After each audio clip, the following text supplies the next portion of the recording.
রমজান মাসে যতটুকু গুরুত্ব দেয়, এই মানুষগুলা আল্লাহ তাআলার বাকি হুকুমগুলাকে ওরকম যদি গুরুত্ব দিত, তাহলে যত গজব দেখতেছেন দুনিয়ার মধ্যে, এরকম কোন গজব আল্লাহ তাআলা দুনিয়ার ভিতরে দিত না।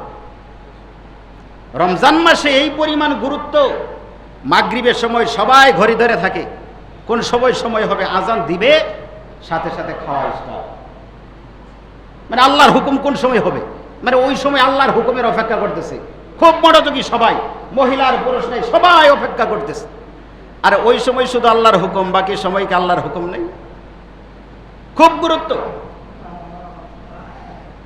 সব সময়ের জন্যই আল্লাহর হুকুমকে মাহে রমজানে মানুষ যেই পরিমাণ ভক্তি, শ্রদ্ধা, মায়া, মহব্বত যতটুকু দেখায়, অন্যান্য মাসে এরকম যদি থাকতো, যত গজব দেখতেছেন এগুলা কোনো গজব থাকতো না। এক মাস শেষ, দরবেশি সব শেষ। এটা চাই না আল্লাহ। এক মাস করবেন, বাকি 11 মাস করবেন না, এটা আল্লাহ তাআলা চায় না। অল্প অল্প করেন, কিন্তু সব সময় করেন, এটাই আল্লাহ চায়। অল্প করেন, কিন্তু সব সময় করতে হবে। এজন্য এই মক্তবের পোলাপান রে, হাদিসের মধ্যে পড়া, নুরানির মধ্যে, আখলিস দীনাকা ইয়াকফিকাল আমালুল কালিল। ভালো যদি হয়, খাঁটি যদি হয়, অল্প আমলই নাজাতের জন্য যথেষ্ট। والسابقون الأولون من المهاجرين والأنصار والذين اتبعوهم بإحسان رضي الله عنهم ورضوا عنه وأعد لهم جنات تجري من تحتها الأنهار। আল্লাহ পাক রব্বুল আলামিন বললেন, আল্লাহ তাআলা ওই যে সাহাবী, আনসার এবং মুহাজির আছে, তাদের উপরে যেমন আনসার আর মুহাজির, তাদের উপরে আল্লাহ তাআলা সন্তুষ্ট হয়ে গেছে।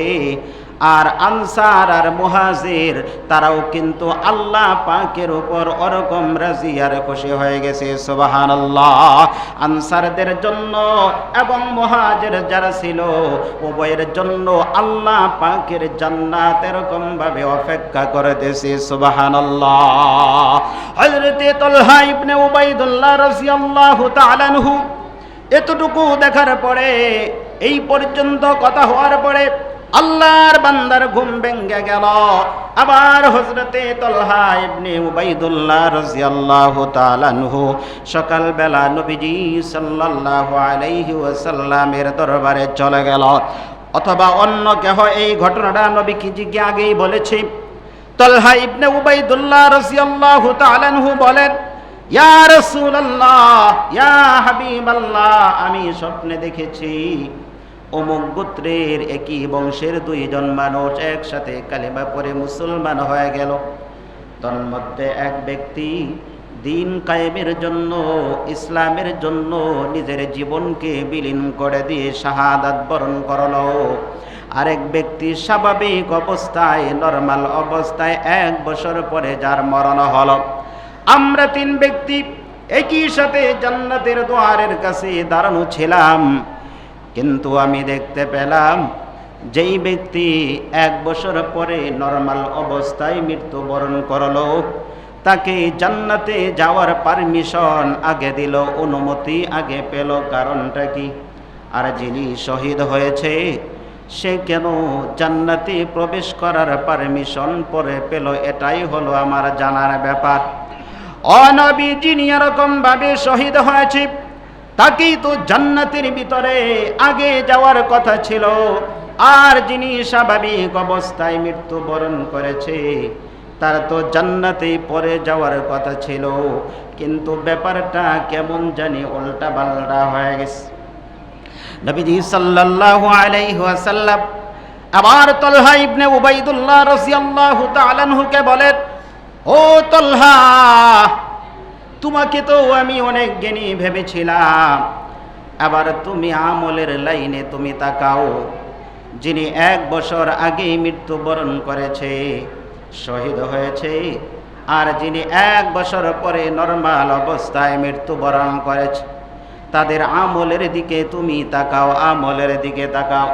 যিনি 1 বছর পরে মৃত্যুবরণ করলো, পুরা একটা মাহে রমজানের রোজা এরকম ভাবে আগের ব্যক্তির চাইতে সে বেশি রাখতে পারলো। 1 বছরের মধ্যে প্রতিদিন 5 ওয়াক্ত নামাজ ছিল। এই 5 ওয়াক্ত নামাজের ভিতরে ফরজ সহ সুন্নত, ওয়াজিব, নফল কত রাকাত আল্লাহর বান্দা নামাজ আদায় করেছে, কতবার সিজদা করেছে, কতবার রুকু করেছে, কতবার সুবহানাল্লাহ বলেছে, কতবার আলহামদুলিল্লাহ বলেছে, কতবার আল্লাহু আকবার এরকম ভাবে বলেছে, কতবার আল্লাহ পাকের কোরআনুল কারীম তেলাওয়াত করেছে, কতভাবে মানুষের খেদমত করেছে, মানুষকে সাহায্য করেছে। এবার তুমি আমলের লাইনে তুমি তাকাও যে 1 বছর আগে মারা গেল তার আমল বেশি, নাকি যিনি 1 বছর পরে মারা গেছে তার আমলটাই বেশি। এবার আমলের দিকে যখন তাকানো হলো, পুরা 1 বছরে অনেক কিছু এরকম ভাবে আল্লাহর বান্দা পেয়েছে। এই সময়টা পূর্বে যেই বান্দা শহীদ হয়েছে তার আমল নামার ভিতরে কিন্তু এগুলা নাই। এজন্য নবীজি বলে, ও তলহা ইবনে উবাইদুল্লাহ, শোনো, আমলের লাইনে তুমি বলতেছো আসমান আর জমিনের মতো ব্যবধান হয়েছে, পার্থক্য হয়েছে। এ কারণে আল্লাহ পাক রব্বুল আলামিন শহীদ ব্যক্তিকে জান্নাতে যাওয়ার পারমিশন করে দিয়েছে। আর যিনি আমল করে 1 বছর পরে স্বাভাবিক অবস্থায় মৃত্যুবরণ করেছে, আল্লাহ তাআলা তাকে জান্নাতে যাওয়ার পারমিশনটা আগে দিয়েছে। সুবহানাল্লাহ। এখান থেকে বুঝতে হবে সময়ের কেমন দাম, সময়ের কেমন দাম, সময়টা আল্লাহ তাআলার কাছে কত মর্যাদাবান।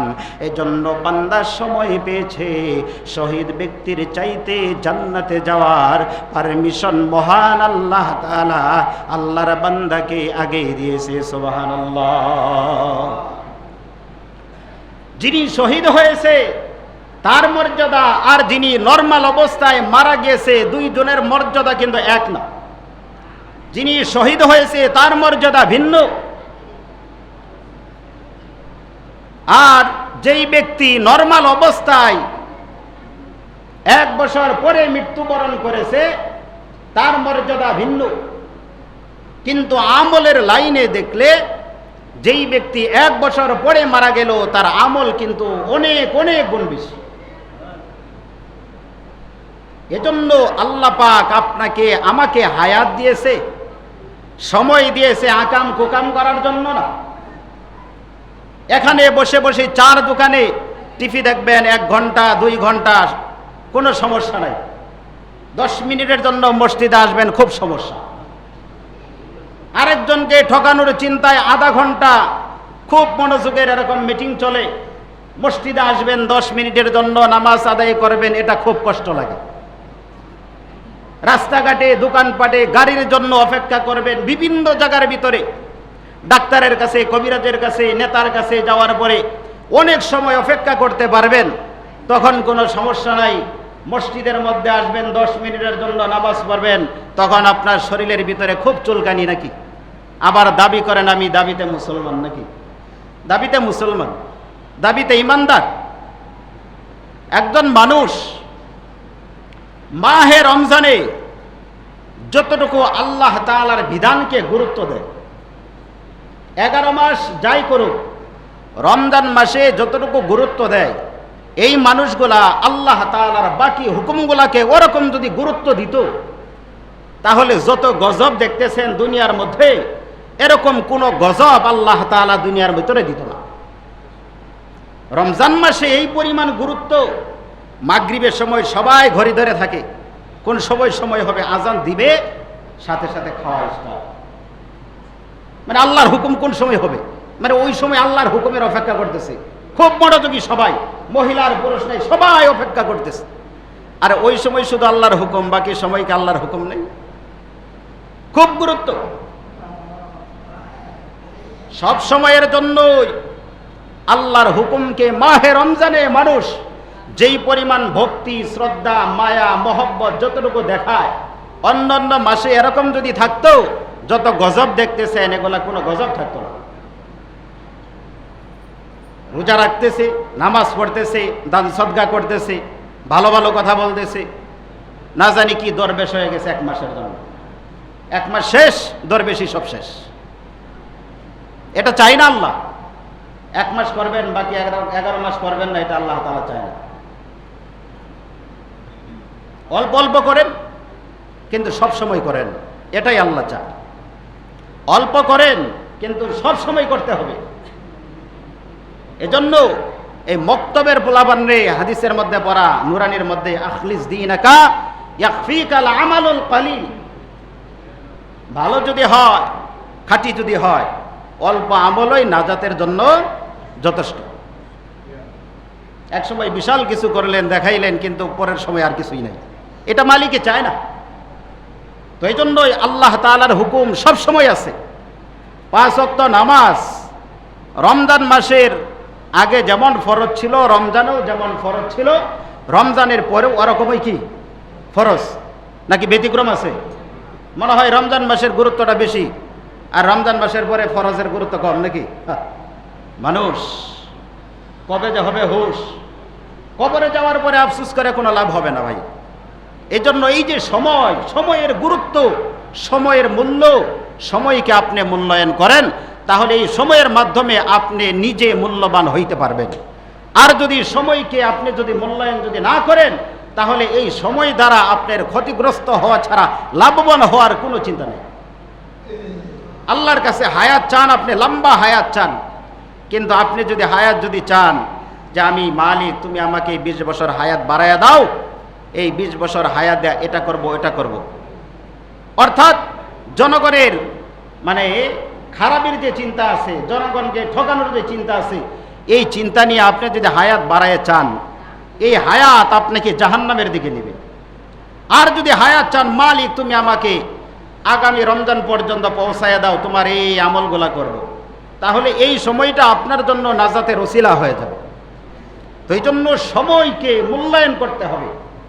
এমন অনেক মানুষ আছে যারা রুকু করতে চায়, রুকু করতে পারে না, সেজদা দিতে চায় বান্দা, কিন্তু সেজদা দিতে পারে না।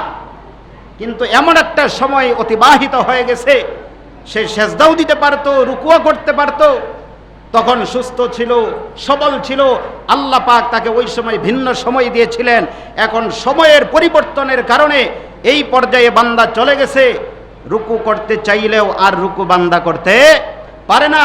সেজদা দিতে মনে চাই ঠিক, কিন্তু নিষেধ, সেজদা দেওয়ার যোগ্যতা এখন আর নাই।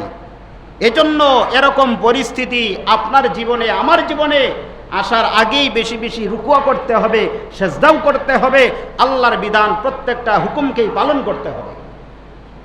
এজন্য সময়কে আমরা যদি মূল্যায়ন করি, তাহলে আল্লাহ তাআলা আপনার জীবন, আমার জীবন সুন্দর করে দিবেন। শুধু দুনিয়াতে না, পরকালেও সুন্দর হবে। আপনার সময়টা আপনি যদি সঠিক জায়গার ভিতরে, প্রত্যেকটা লাইনে, আপনি যে কোনো ডিপার্টমেন্টেই চাকরি করেন, যদি সময়টা সঠিক কাজে আপনি যদি ব্যয় করেন, আপনি সফল একজন মানুষ হবেন।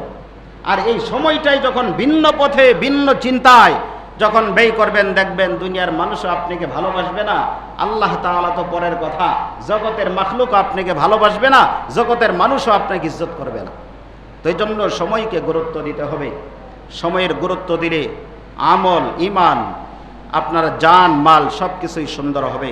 আল্লাহ পাক রব্বুল আলামিন আমাদের সবাইকে সময়ের দিকে গুরুত্ব দিয়ে নিজের জীবন পরিচালনা করার তৌফিক দান করুন।